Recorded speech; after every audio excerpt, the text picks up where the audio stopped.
Hi, thanks for being here. Today we're going to give an update on an investigation that happened on April 7th, 2022, and I'm joined by Commander Jerome, Alderman Lee, and the two detectives who actually solved the case and put in all the hard work and effort. So I want to thank all the patrolmen involved and the detectives. Normally they don't get a chance to actually come up here. So these are the guys who actually put in all the hours and the hard work. So definitely want to thank everybody involved. So what happened was on April 7th, just after 6:30 in the morning at 2545 South Princeton, officers had responded to a person down call, and they found the victim, Mr. Lew, 61 years of age, in extremely critical condition at that location.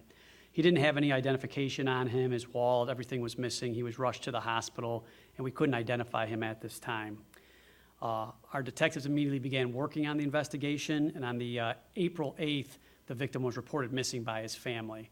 At that point, the detectives put two and two together, and they were able to identify Mr. Lew as that missing person, obviously the individual who was in the hospital.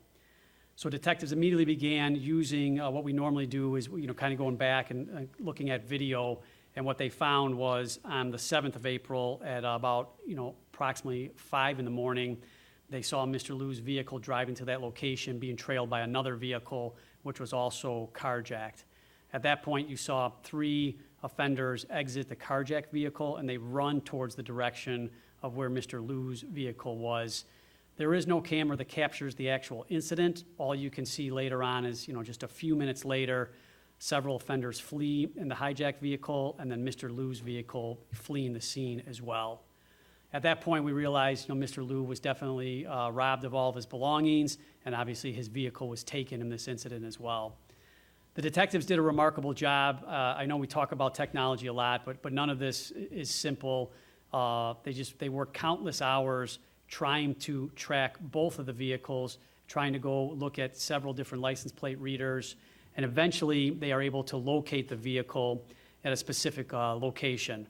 Once they're able to locate the vehicle, once again, they use other technology information, including Mr. Lew's credit card, to kind of track where the vehicle went in several days. Once they do that investigation, they are able to eventually get some video which shows some of these offenders' faces, and then based upon the location where Mr. Lew's vehicle was actually located, the detectives once again do a remarkable job of placing the offenders in that area. They go back to that area, and then using video and other technology, they're able to identify one of the offenders who was charged tonight as one of the people responsible, for this incident.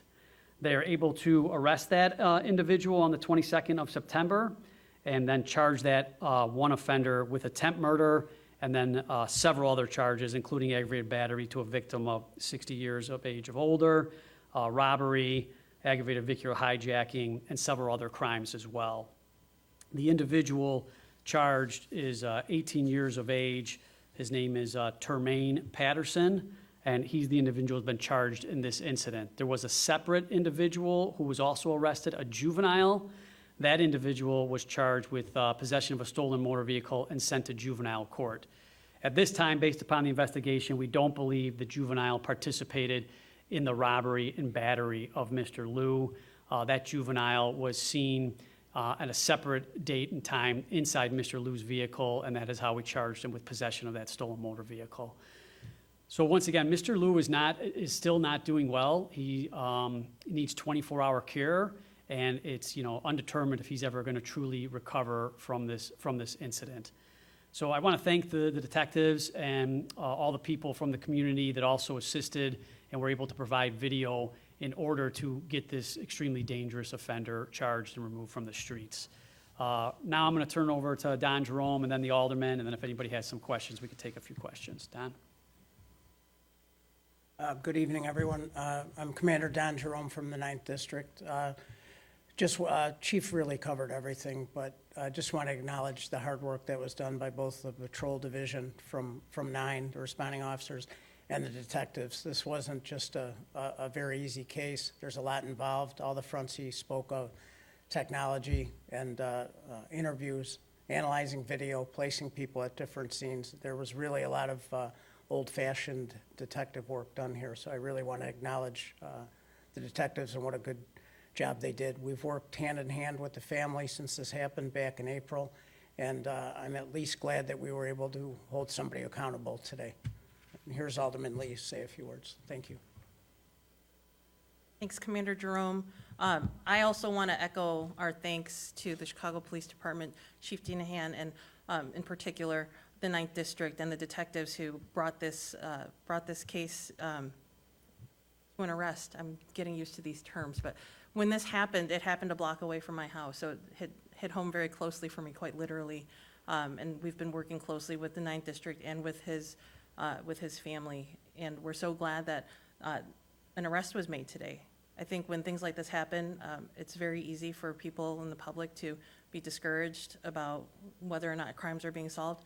This is a case in point, the hard work of the Chicago Police Department, Detectives Merkel and Detective Fletcher. Thank you so much for all that you've done to help our community and to help our families, and keep up the good work. Thank you.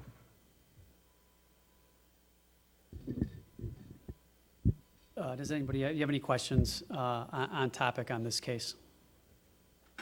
Well, Hillary with WGN, and I just want to go back and clarify. You said that the night of the incident, vendors, they were in a carjacked vehicle when they... Yeah, they were in a carjacked vehicle, and you could see them following Mr. Lew's vehicle, and so then they exit that carjacked vehicle and then go on to beat him and take his vehicle.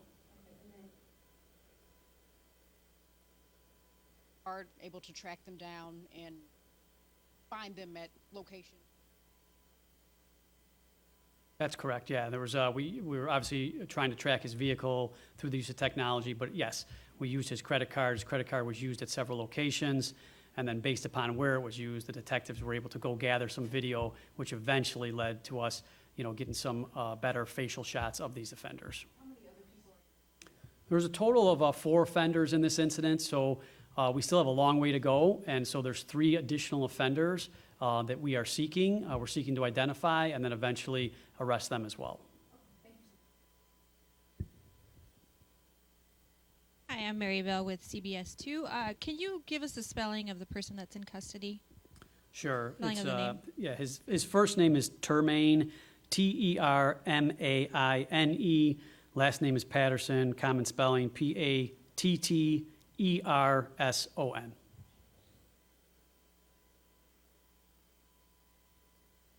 Okay, thank you. Thanks, guys.